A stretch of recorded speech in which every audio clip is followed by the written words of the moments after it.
Bonjour, nous continuerons aujourd'hui le cours de bactériologie dans le cadre de la matière microbiologie générale destinée aux étudiants de première année licence sciences alimentaires. Et nous allons aborder la nutrition, la physiologie et la croissance des cellules bactériennes. La nutrition est un processus par lequel les substances chimiques appelées nutriments sont acquis dans l'environnement et sont employés dans des activités cellulaires comme le métabolisme. Le métabolisme est l'ensemble des réactions biochimiques qui se produisent à l'intérieur de la cellule vivante. Ces réactions sont divisées en deux types.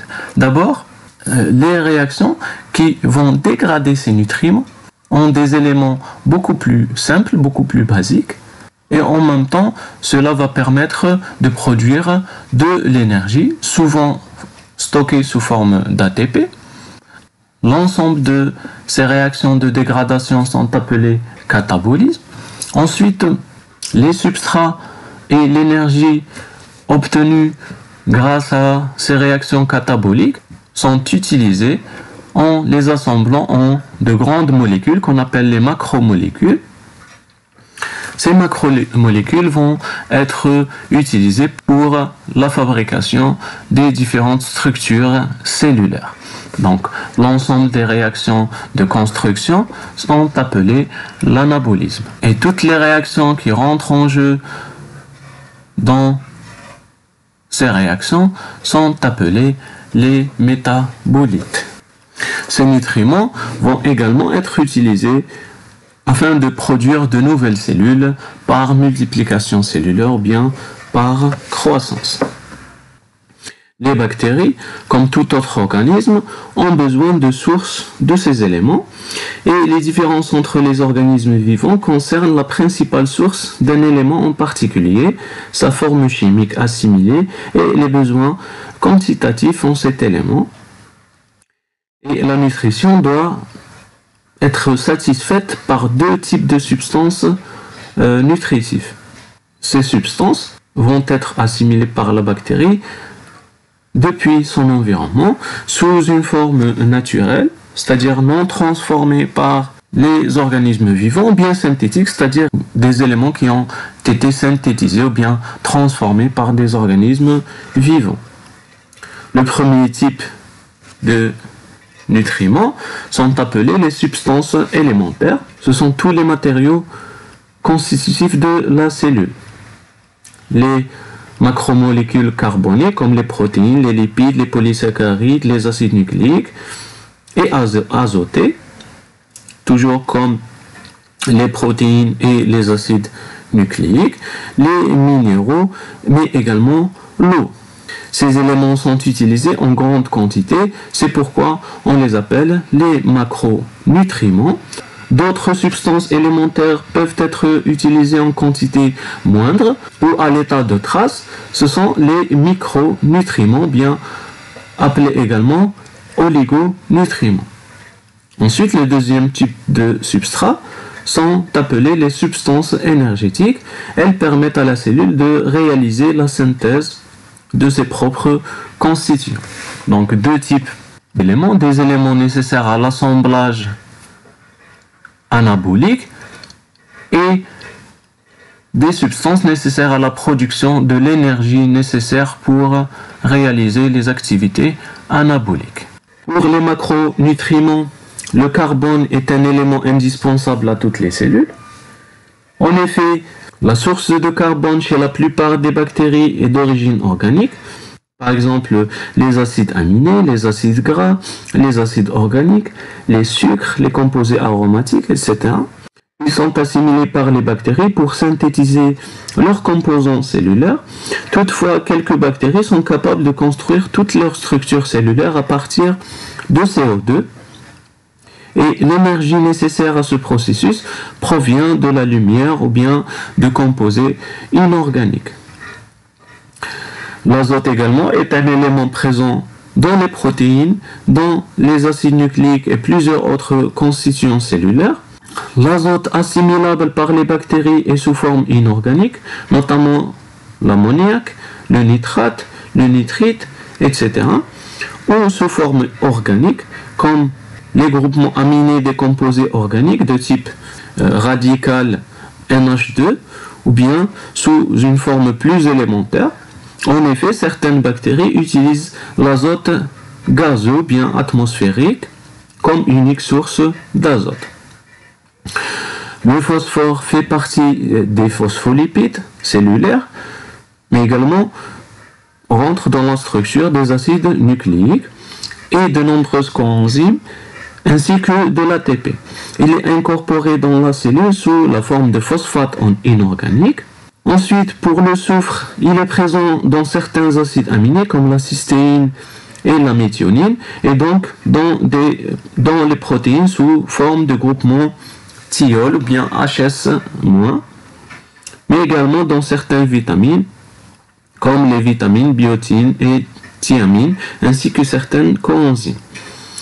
Le soufre cellulaire provient essentiellement de sources inorganiques comme le sulfate, SO4 et l'hydrosulfure, HS-.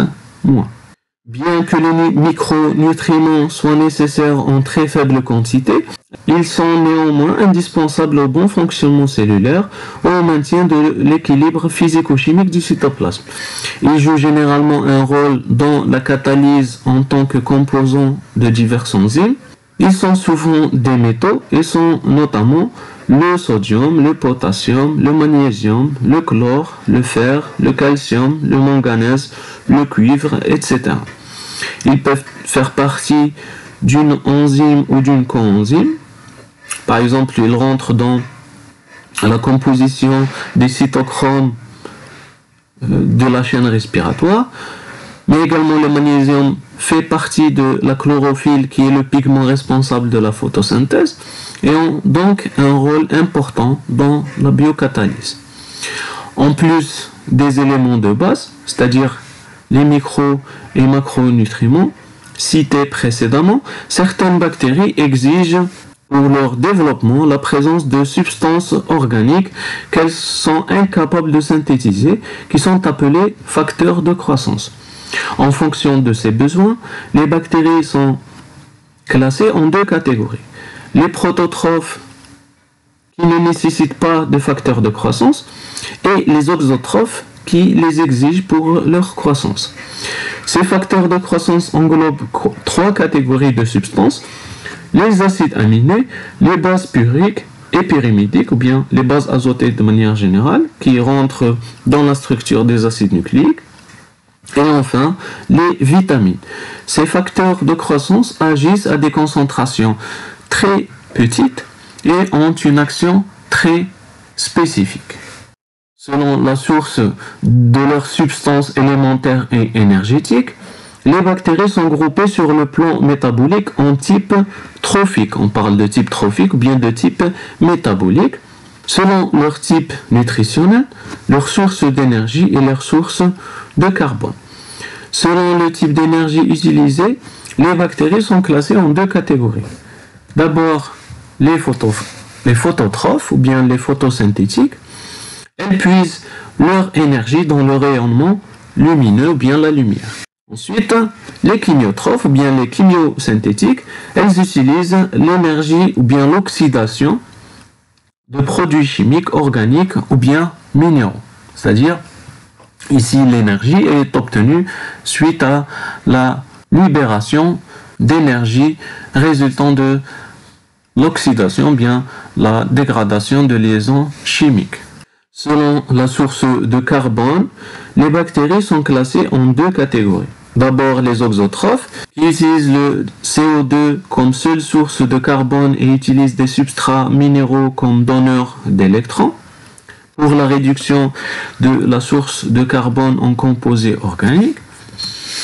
Et les hétérotrophes, bien appelés organotrophes, qui utilisent des substrats organiques carbonés comme source de carbone, mais également d'électrons.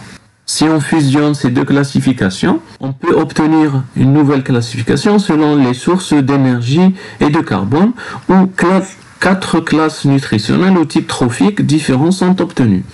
D'abord, les photoautotrophes ou bien photolithotrophes sont des bactéries qui utilisent la lumière comme source d'énergie et le CO2 comme principale source de carbone. Leur source d'électrons est minérale. Par exemple, les bactéries photosynthétiques, qu'elles soient des bactéries vertes ou pourpres sulfureuses ou bien sulfuto-réductrices, elles utilisent le soufre, les composés sulfureux ou bien le gaz hydrogène pour réduire le CO2 et former des composés organiques. Ensuite, la deuxième classe est la classe des photohétérotrophes ou bien photoorganotrophes. Elles utilisent la lumière comme source d'énergie, mais sont incapables de convertir le CO2 en sucre. À la place, ils emploient des composés organiques tels que les alcools, les acides gras, les acides carboxyliques, etc. et des glucides comme source de carbone et d'électrons. Par exemple, les bactéries vertes et les bactéries pourpres non sulfureuses. Ensuite, la troisième catégorie sont les bactéries chimio-autotrophes ou bien chimiolithotrophes. Elles se servent du CO2 comme principale source de carbone. Elles utilisent les électrons provenant des composés inorganiques réduits, tels que le sulfure d'hydrogène, H2S, pour l'espèce Thiobacillus thioxidans, ou bien l'ion nitrite NO2- pour le genre bactérien Nitrobacter, ou bien encore l'ion ferreux Fe2+, pour la bactérie Thiobacillus ferroxidans, comme source d'énergie.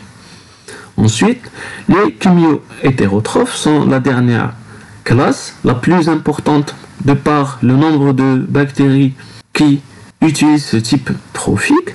Elles utilisent donc spécifiquement comme source d'énergie les électrons provenant des atomes d'hydrogène qui font partie des composés organiques. Et donc presque toutes les bactéries d'importance en agroalimentaire, y compris les bactéries pathogènes, sont des chimiohétérotrophes. Ensuite, au sein des chimiohétérotrophes, elles seront distinguées selon l'accepteur final d'électrons au niveau de la chaîne respiratoire. Lorsque cet accepteur final est l'oxygène, on parle alors de bactéries qui pratiquent la respiration aérobie. Ensuite, lorsque l'accepteur final n'est pas l'oxygène, le type trophique est dit fermentaire lorsque l'accepteur final est un composé organique tel que les acides organiques ou bien les alcools. Et on parle de respiration anaérobie lorsque l'accepteur final d'électrons est un minéral, par exemple le cuivre, le fer ou autre. De manière générale, la croissance peut être définie comme un accroissement ordonné de tous les composants d'un organisme. La croissance bactérienne, quant à elle, aboutit non pas à une augmentation de la taille comme chez les organismes pluricellulaires, mais à une augmentation du nombre de cellules. La plupart des bactéries se reproduisent par fission binaire, ou bien ce qu'on appelle scissiparité. Dans ce type de division, une cellule mère se divise pour donner deux cellules filles identiques, et le temps nécessaire à l'apparition d'une nouvelle génération de cellules est appelé temps de génération. Ce temps est le temps nécessaire pour la réplication de l'ADN, c'est-à-dire la création d'une copie identique de l'ADN. Ensuite, chaque copie de l'ADN migre vers une extrémité de la cellule. Ensuite, il y a une division égalitaire de la cellule par la formation d'un septome qui va par la suite se séparer en créant une nouvelle membrane et une nouvelle paroi. Ensuite, après séparation des cellules, les cellules filles vont avoir la même taille et la même structure que la cellule mère. Toutefois, quelques groupes bactériens restreints se reproduisent par d'autres méthodes que la scission binaire, notamment par bourgeonnement dans le cas des bactéries bourgeonnantes où une petite partie de la cellule mère forme un appendice, qu'on appelle bourgeon. Ce bourgeon va augmenter de taille et se séparer de la cellule mère. Et à la fin, on va obtenir deux cellules filles identiques à la cellule mère. Donc ici, il s'agit d'une division inégale. Vous avez également une division par fragmentation dans le cas des bactéries filamenteuses. Dans ce cas, le long filament qui constitue le corps cellulaire se fragmente et une petite partie de ce filament se sépare de la cellule mère et va former un nouveau filament identique à la cellule mère. Ensuite, vous avez la division cellulaire par sporulation dans le cas des actinomycètes.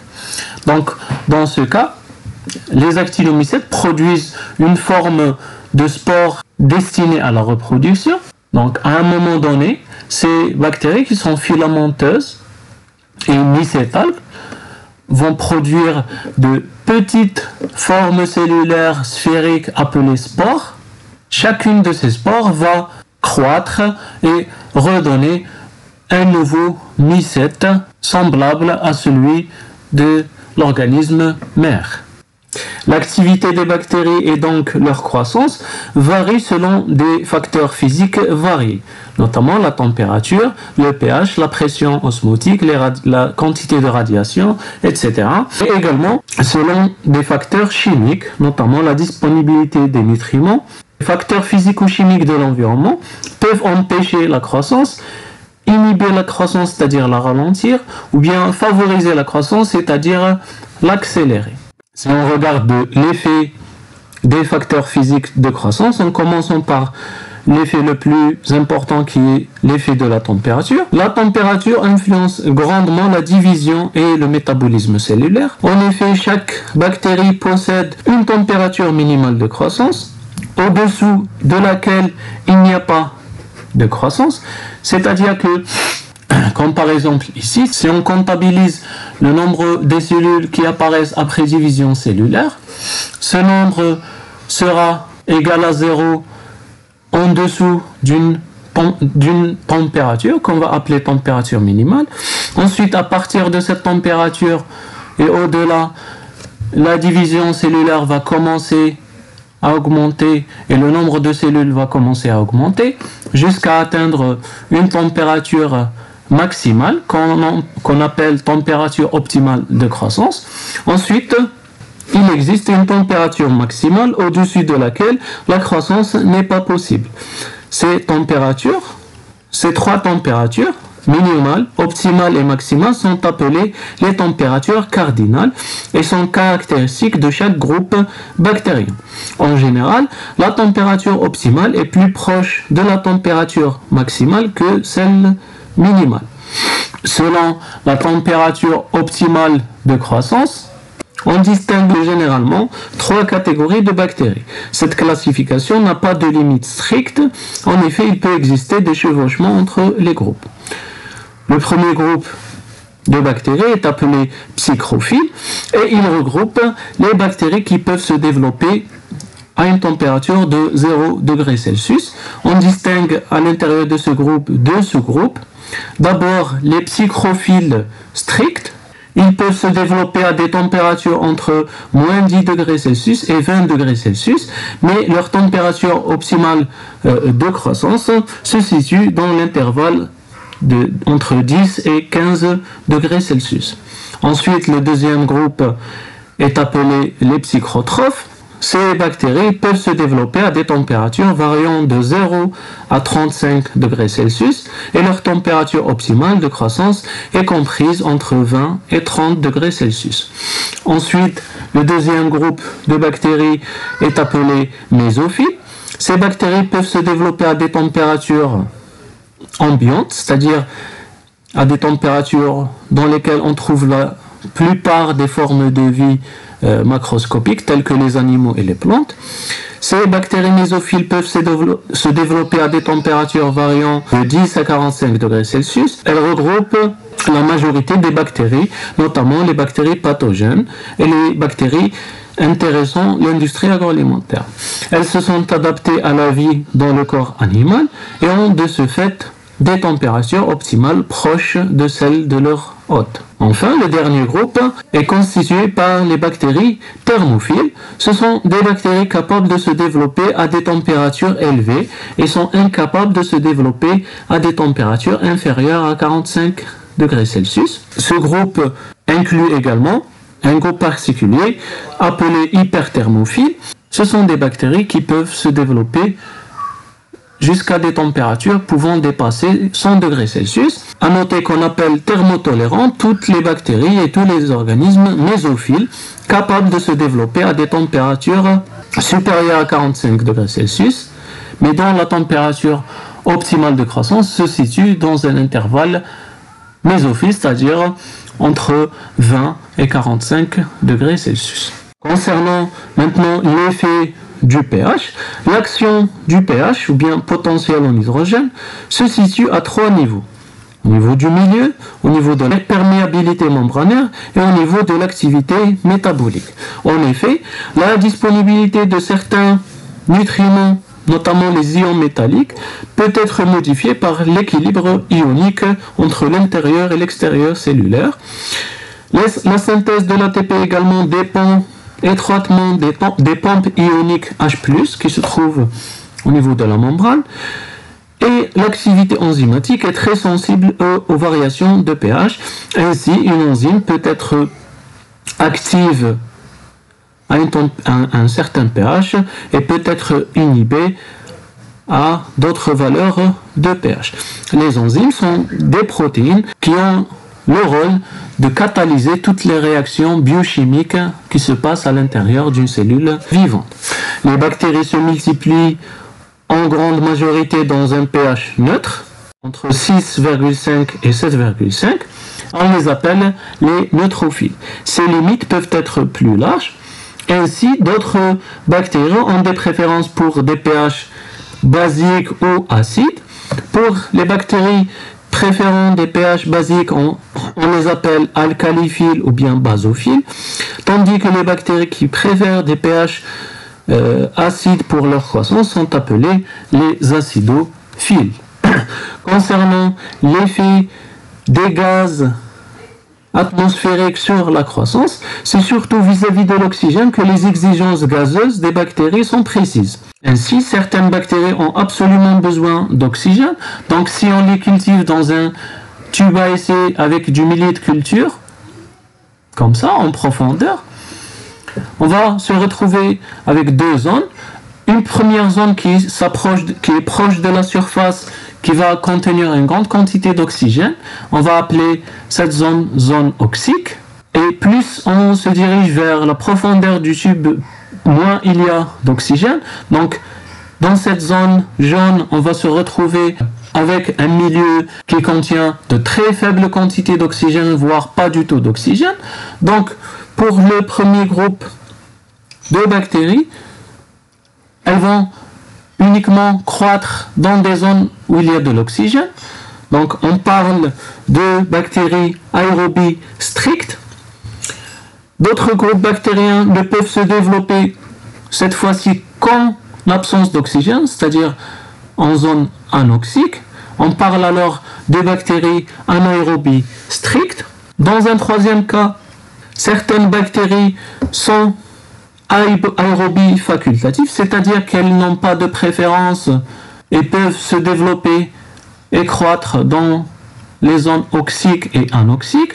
On parle alors de bactéries aéro-anaérobies facultatives. Et enfin, d'autres bactéries qui sont dites microaérophiles ne se reproduisent qu'en présence d'une faible concentration d'oxygène, c'est-à-dire elles vont se développer dans des zones où la quantité d'oxygène est faible sans être absente. Ces différences sont liées au type métabolique de ces bactéries ainsi que leur capacité à éliminer les produits toxiques résultant de la présence de l'oxygène dans le cytoplasme. Parmi les autres facteurs physico-chimiques de croissance pouvant influencer la croissance bactérienne, l'eau est utilisée de deux manières par les bactéries. D'abord comme solvant des nutriments, c'est-à-dire c'est le liquide dans lequel baignent tous les autres nutriments, permettant ainsi leur transport et leur disponibilité cellulaire. Mais également, il est utilisé comme un agent chimique qui rentre dans les réactions métaboliques, notamment celle de l'hydrolyse. Donc, ce qui fait que la quantité d'eau disponible dans un environnement peut être mesurée et on utilise l'activité d'eau donnée AW pour cette mesure. L'activité d'eau est un paramètre quantitatif de l'eau disponible. Il est défini comme étant le rapport de la pression de vapeur saturante du milieu à la pression saturante de l'eau pure à la même température. Ce rapport est inférieur ou égal à 1 et n'a pas d'unité. Les bactéries exigent un certain seuil d'humidité et en présence d'une activité d'eau faible, elles réagissent en ralentissant leur croissance.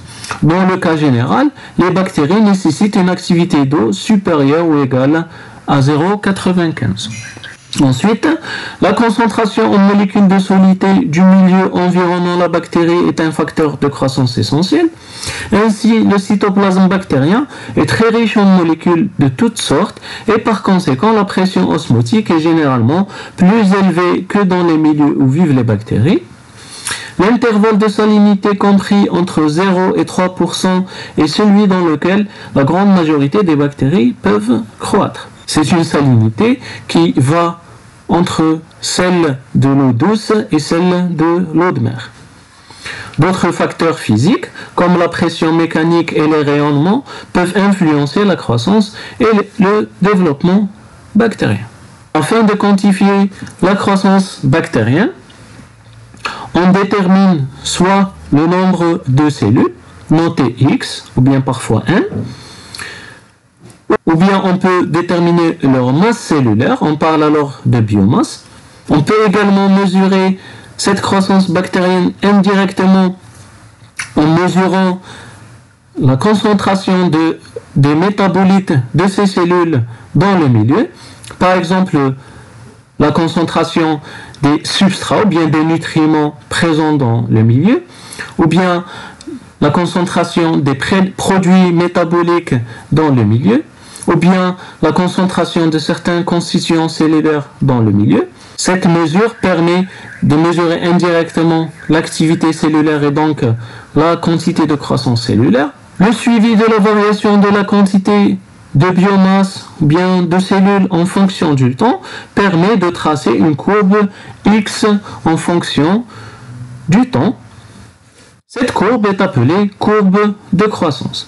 Si une quantité de biomasse de départ X0 est mise en culture à un moment T0, dans des conditions physico-chimiques stables, où les nutriments sont régénérés et les déchets éliminés constamment, le nombre de cellules initiales va augmenter en suivant une progression géométrique selon l'équation xn est égal à x0 à la puissance de n, où xn est le nombre de cellules après n divisions et n étant le nombre de générations, bien de divisions. L'expression logarithmique de cette équation est souvent utilisée pour tracer la courbe de croissance et va avoir l'expression logarithme de xn est égal à logarithme de x0 plus n multiplié par logarithme de 2. À partir de cette équation, on peut déduire le nombre de divisions et donc n est égal à logarithme de xn moins logarithme de x0 sur logarithme de 2. Ensuite, on peut déduire le temps de génération, c'est-à-dire le temps nécessaire à une seule division, noté g ou θ, sera égal à tn moins t0 sur n. P étant le temps s'écoulant après n divisions. Le temps de génération est variable selon les espèces, mais également selon la variation des facteurs physico-chimiques de l'environnement.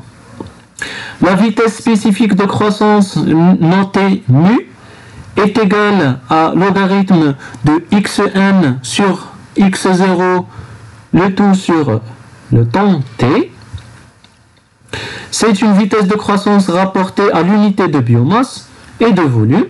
Dans ce cas, son unité est le gramme par litre par heure. Bien, elle peut être exprimée par le nombre de cellules par unité de temps, qui est généralement l'heure. La vitesse spécifique mu est un facteur dépendant de l'espèce bactérienne et également des conditions de culture. La croissance des bactéries est limitée. Après une certaine durée de culture variable selon les espèces, elle s'arrête. Ceci est dû au fait qu'on travaille avec un volume limité de milieux de culture, avec des quantités précises et limitées de nutriments. Le milieu finit par s'épuiser. C'est ce qu'on appelle la croissance en milieu non renouvelé. Sur un milieu de culture non renouvelé, la concentration en cellules en fonction du temps suit une courbe de croissance typique qui comprend plusieurs événements réunis généralement en 4 phases. À ces 4 phases s'ajoutent 2 phases intermédiaires qui sont montrées ici dans le schéma par les étapes 2 et 4. Ce qui fait en tout 6 phases. Ces 6 phases sont la phase de latence, la phase d'accélération, la phase exponentielle, la phase de désaccélération, la phase stationnaire et la phase de déclin. Commençons par la phase de latence. Dans cette phase, le nombre de cellules initiales X0 varie très peu parce que celles-ci ne commencent pas encore à se reproduire lorsqu'elles sont introduites dans un nouveau milieu. Cette période durant laquelle les cellules ne se divisent pas, ou très peu, s'appelle phase de latence et sa durée est relative. Ce temps de latence correspond à une forte activité métabolique des cellules qui mettent en place les enzymes qui interviendront dans les activités cellulaires, notamment la biosynthèse et la division cellulaire. Durant cette phase, la vitesse spécifique de croissance est inférieure ou égale à 0. Ensuite, une fois que cette phase de latence est terminée, les cellules commencent à se diviser et elles rentrent dans une période de croissance appelée phase d'accélération, durant laquelle le taux spécifique de croissance augmente jusqu'à atteindre une valeur maximale appelée mu max. Ensuite, à partir de cet instant, la croissance devient exponentielle avec un taux spécifique de croissance constant égal à mu max et on parle de phase exponentielle. C'est durant cette période que la reproduction cellulaire est la plus intense et le temps de génération G est constant et à la plus courte durée, avec mu qui est maximal. C'est pendant cette phase que l'activité métabolique des bactéries est la plus intense. Ensuite, la croissance finit par ralentir progressivement. Par conséquent, la valeur de mu commence à baisser de mu max jusqu'à atteindre le 0. C'est la phase de désaccélération. À cet instant-là, le nombre de nouvelles bactéries et la population se stabilisent. À ce moment, l'activité métabolique des cellules diminue, elle aussi. C'est une période d'équilibre qui s'appelle la phase stationnaire, durant laquelle mu ou bien vitesse spécifique de croissance est égale à 0. Cette phase peut être expliquée par l'épuisement des nutriments dans le milieu de culture et l'accumulation de déchets, ainsi que des variations défavorables des conditions physico-chimiques, par exemple par la variation du pH, l'accumulation de gaz toxiques comme le CO2 dans le milieu, etc.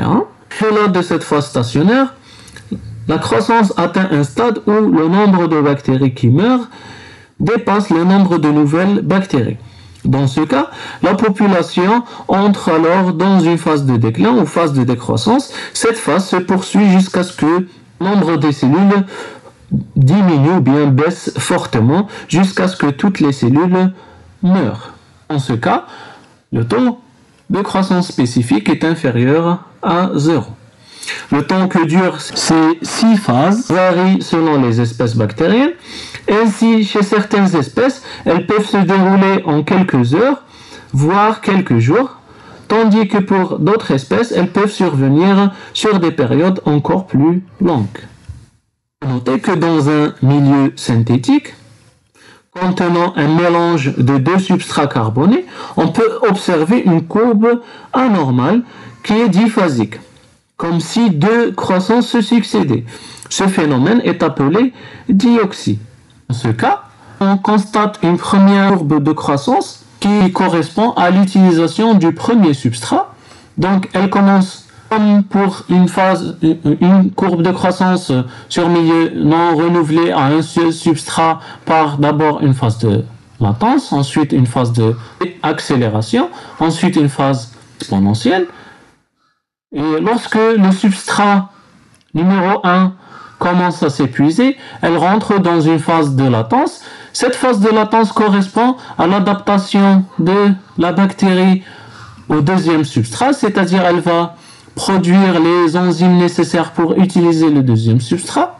À partir de là, la division cellulaire va reprendre avec une phase exponentielle qui s'arrête lorsque le deuxième substrat s'épuise ou bien lorsque les conditions physico-chimiques de l'environnement deviennent défavorables. À cet instant, la croissance rentre dans une nouvelle phase de latence qui va, si elle se poursuit, être suivie par une phase de déclin. Donc cette croissance à double étage est appelée la dioxie.